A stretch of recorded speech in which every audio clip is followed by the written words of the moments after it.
حضرت سلیمان رضی اللہ تعالی عنہ کہتے ہیں کہ حضور صلی اللہ تعالی علیہ وآلہ وصحابہ وسلم نے شبان کی آخر تاریخ میں ہم لوگوں کو وعظ فرمایا کہ تمہارے اوپر ایک مہینہ آ رہا ہے جو بہت بڑا فضیلت والا مہینہ ہے، بہت مبارک مہینہ ہے۔ اس میں ایک رات ہے شب قدر جو ہزاروں مہینوں سے زیادہ برکت والی ہے۔ اللہ تعالی نے اس کے روزہ کو فرض فرمایا اور اس کی رات کے قیام یعنی تراویح کو ثواب کی چیز بنایا ہے۔ جو شخص اس مہینہ میں کسی نیکی کے ساتھ اللہ کا قرب حاصل کرے گا، ایسا ہے جیسا کہ غیر رمضان میں فرض ادا کیا، اور جو شخص اس مہینہ میں کسی فرض کو ادا کرے گا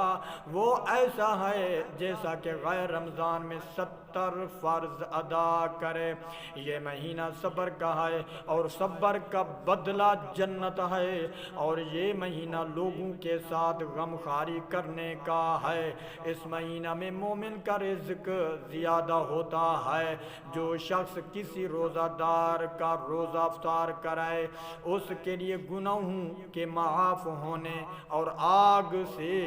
خلاصی کا سبب ہوگا،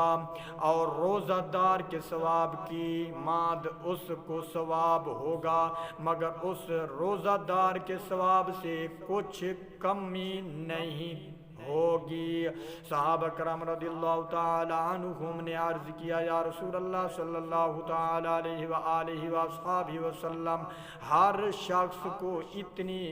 وسعت نہیں رکھتا کہ روزہ دار کو افطار کرائیں، تو آپ صلی اللہ تعالی علیہ وآلہ وصحابہ وسلم نے ارشاد فرمایا کہ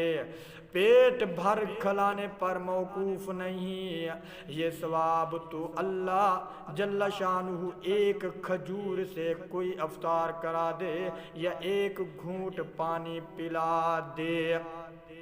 یہ ایسا مہینہ ہے کہ اس کا اول حصہ اللہ کی رحمت ہے اور درمیانی حصہ مغفرت کا ہے اور آخری حصہ آگ سے آزادی کا ہے۔ جو شخص اس مہینہ میں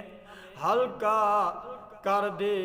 اپنے غلام و خادم کے بوجھ کو، حق تعالی شانہ اس کی مغفرت فرماتے ہیں اور آگ سے آزادی فرماتے ہیں۔ اور 4 چیزوں کی اس میں کثرت رکھا کرو، جن میں سے 2 چیزیں اللہ تعالیٰ کی رضا کے واسطے ہیں اور 2 چیزیں ایسی ہیں جن سے تمہیں چارہ کار نہیں۔ پہلی 2 چیزیں جن سے تم اپنے رب کو راضی کرو وہ کلمہ طیبہ اور استغفار کی کثرت ہے، اور دوسری 2 چیزیں یہ ہیں کہ جنت کی طلب کرو اور آگ سے پناہ مانگو۔ جو شخص کسی روزہ دار کو پانی پلائے، حق تعالی یعنی اللہ تبارک و تعالی قیامت کے دن میری حوض سے اس کو ایسا پانی پلائیں گے جس کے بعد جنت میں داخل ہونے